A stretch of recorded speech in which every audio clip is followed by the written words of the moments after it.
Hoy estamos hablando de genética, de genómica, de usos, de aplicaciones, de cómo esto ha venido a cambiar, entre otras cosas, la manera en la que, bueno, podemos conservar nuestra salud o tratarla cuando la salud sufre un quebranto.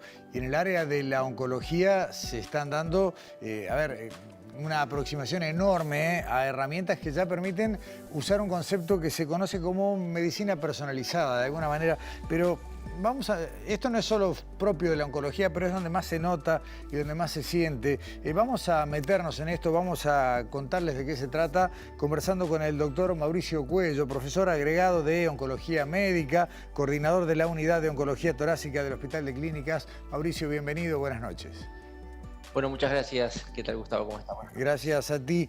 Mauricio, primero, si te parece lo básico, ¿no? ¿En qué consiste un cáncer y por qué es tan importante el aporte que desde la genética se puede hacer para encarar una vía de tratamiento? Bien, el factor fundamental es que el cáncer es una enfermedad genética, es decir, es consecuencia de la adquisición a lo largo de la vida de un individuo de una serie de alteraciones que se dan en tu información genética que provoca una alteración en la codificación de proteínas y señales celulares y hace que una célula normal empiece a dividirse y de una forma descontrolada y adquiera con nuevas mutaciones genéticas la posibilidad de invadir un tejido, de generar una metástasis, que es lo que configura lo que entendemos como un tumor maligno, como un cáncer. Claro. Como esa información genética nos brinda también mucha información, se intentan desarrollar estrategias que, interpretando el sentido de esas alteraciones, busquemos alternativas terapéuticas que actúen directamente sobre esas modificaciones genéticas que sufre un tumor. Excelente. Y ahí viene la necesidad, Mauricio, o el aprovechamiento de estas herramientas que, por un lado, nos hablan del paciente, del individuo, pero también, por otro lado, de qué tipo de patología exactamente es la que está cursando. Sí, nosotros cuando nos enfrentamos a un paciente con determinadas patologías, en algunas está mucho más desarrollado esto, en otras no tanto, pero necesitamos conocer la información genética del tumor. En particular, el caso del cáncer de pulmón quizás sea el más claro, en donde se ha dado una evolución muy importante en los últimos años, con nuevos blancos terapéuticos en el que necesitamos esa información genética de esas alteraciones. Pero en el otro extremo, por ejemplo, tenemos todo un grupo de alteraciones genéticas que, de estar presentes en un tumor, no importa tanto el origen, sino que se desarrollan tratamientos en función de esa alteración. Es lo que hablamos de tumores agnósticos, se llama. No importa dónde se hayan originado, pero si tiene una alteración genética para lo que hay un blanco específico, puede ser tratado independientemente del origen con ese fármaco específico. Es un concepto relativamente nuevo que es parte de este concepto mayor que es la medicina de precisión. Me interesa aclarar que cuando hablamos de medicina de precisión, hay un rol muy importante desde el punto de vista genético, de la interpretación genética, de la definición de resultados, pero también tiene que ver, como decías tú, ofrecerle esa estrategia al paciente correcto. Para eso muchas veces hay que seleccionar muy bien por las características no solo genéticas, sino clínicas de un enfermo, y también en el momento correcto, que eso es todo un desafío asistencial muchas veces. Está bien. Mauricio, a ver, si entiendo bien el proceso, digamos que una vez que el paciente, bueno, tiene una detección de una enfermedad oncológica, ustedes determinan si, bueno, amerita hacer este perfil genético, tanto del paciente como del tumor. Y a partir de allí, con ese resultado, y no sé si la palabra correcta es, diseña un tratamiento específico para ese individuo. Sí, nosotros, por ejemplo, vuelvo al cáncer de pulmón, que es el ejemplo más claro, como Sí. comentaba previamente. Nosotros a un paciente le tenemos que ofrecer un panel de genes para los que hay ya fármacos activos y desarrollados que han demostrado un beneficio terapéutico importante, ¿no? Entonces, hace 15 años, en el año 2004, para ser más exactos, la información que necesitábamos de un cáncer de pulmón era saber si era de célula pequeña o de célula grande.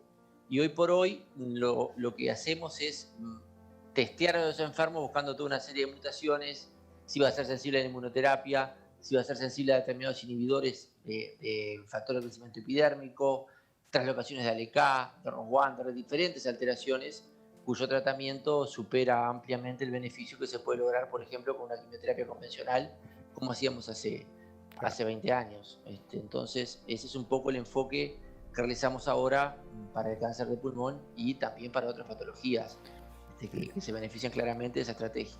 Mauricio, ¿cuánto cuesta? O la pregunta no es esa, ¿cuán al alcance de la gente está este tipo primero de diagnóstico y después de tratamiento?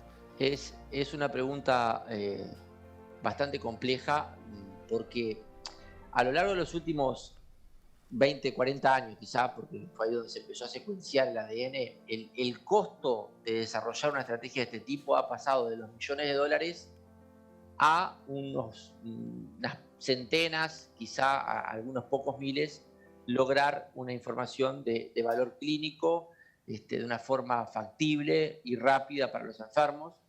Con estrategias de secuenciación masiva se puede lograr, por ejemplo, la secuenciación de 700, 800 genes de una forma relativamente rápida y un costo relativamente bajo. El tema que más allá del costo, el acceso es un fenómeno más complejo que va un poco más allá de lo que es la cobertura de una prestación, y para que los pacientes accedan tiene que funcionar muy bien toda la cadena asistencial para que eso sea con equidad y los enfermos lleguen. El cáncer en particular es una enfermedad muy sensible a alteraciones en la secuencia de los procesos diagnósticos y terapéuticos, en donde si uno tiene muy fragmentado el proceso de cuidados, en ese tiempo los pacientes pueden perder la oportunidad de beneficiarse de estas estrategias. Entonces es muy importante que el progreso se dé en todos esos factores. Mejorar la gestión clínica de los casos, mejorar el acceso a estos enfermos y cuando encontremos una alteración blanco, de alguna forma poder brindarle en tiempo y forma esos tratamientos. Hoy obviamente es mucho más accesible que hace 20 años, como te decía al principio. En el Uruguay están disponibles los test, también los fármacos, pero tenemos espacio para mejorar en lograr una mejor cobertura. Perdón, Mauricio, cuando dice que están disponibles los fármacos es porque tienen cobertura del Fondo Nacional de Recursos, ¿no? Algunos sí, otros no. Por ejemplo, Uruguay tiene cobertura para pacientes que expresan altos niveles de PDL1 y son candidatos a inmunoterapia. En Uruguay eso está cubierto y sin costo. Y en cáncer de pulmón específicamente, ¿no? Está cubierto también, por ejemplo, el tratamiento para los inhibidores del epidemiológico factor receptor, los inhibidores del EGFR. También hay en otras áreas patológicas financiación para varias drogas, pero hay un camino para recorrer todavía porque hoy por hoy la utilización de inmunoterapia es universal. Casi que todos los pacientes podrían ser candidatos, en el caso del cáncer de pulmón, a tratamientos inmunoterápicos. Sí. Mauricio, en los últimos 30 segundos, porque ya estamos al borde del tiempo, cuando tú hablabas de las diferencias de acceso y de lo que mejor tenemos por delante, tenemos un claro sesgo, ¿no? Por un lado geográfico y por otro lado también de alguna manera vinculado al prestador de salud.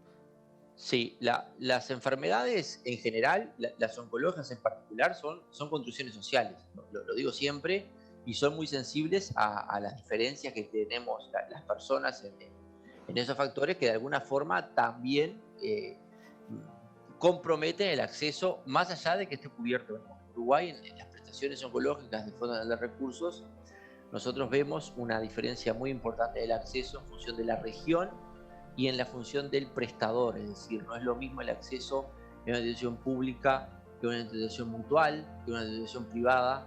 Vemos que hay un degradé, digamos, en donde los pacientes que son de instituciones privadas acceden en mayor porcentaje que de instituciones públicas, los que son de Montevideo acceden en mayor porcentaje que los del interior, y eso es algo en donde hay mucho espacio para mejorar, y es el desafío que te decía de resolver cuestiones propias de la fragmentación del proceso de cuidados, de acceso a grupos de referencia, de manejo de los tiempos de acceso a los tratamientos y estudios diagnósticos. Si realmente tenemos en el Uruguay, en esa área, un camino para recorrer. Que se ha hecho mucho, que pocos países tienen un fondo de recursos, que pocos países tienen acceso a estos fármacos de forma gratuita, pero no podemos conformarnos y hay que seguir trabajando en esa área. Mauricio Cuello, profesor agregado de Oncología Médica, muchísimas gracias por acompañarnos en Sobre Ciencia esta noche y la seguimos. Por favor, gracias a ustedes. Hasta pronto. Cerramos hoy, nos vamos mostrándoles lo que pasó del 3 al 15 de octubre, que se desarrolló Ingeniería de Muestra. Fue la 13ª edición. Esto se organiza por parte de Facultad de Ingeniería, también de la Fundación Julio Ricaldoni. Hubo un lema, un tema central para este año: Ingeniería en todas partes. Hay un resumen de lo que pasó, es siempre muy entretenido. Este año combinó actividades virtuales y algunas presenciales. Nos vamos mostrándoles qué fue de la edición de este año de Ingeniería de Muestra y nos vemos la semana que viene.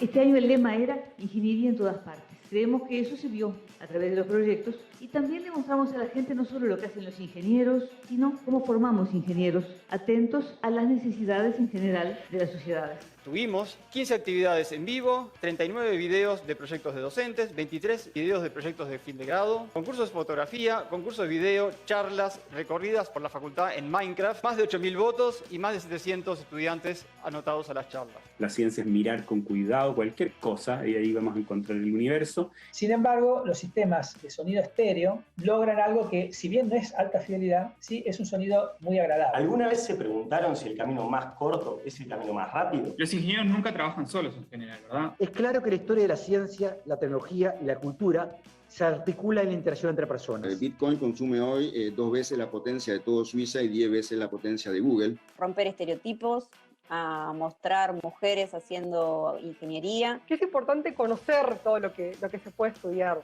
Valoramos especialmente el encuentro, porque esta es una instancia para encontrarnos todos, para encontrarnos con los amigos, y eso es muy importante. En esta facultad la gente se hace amigos.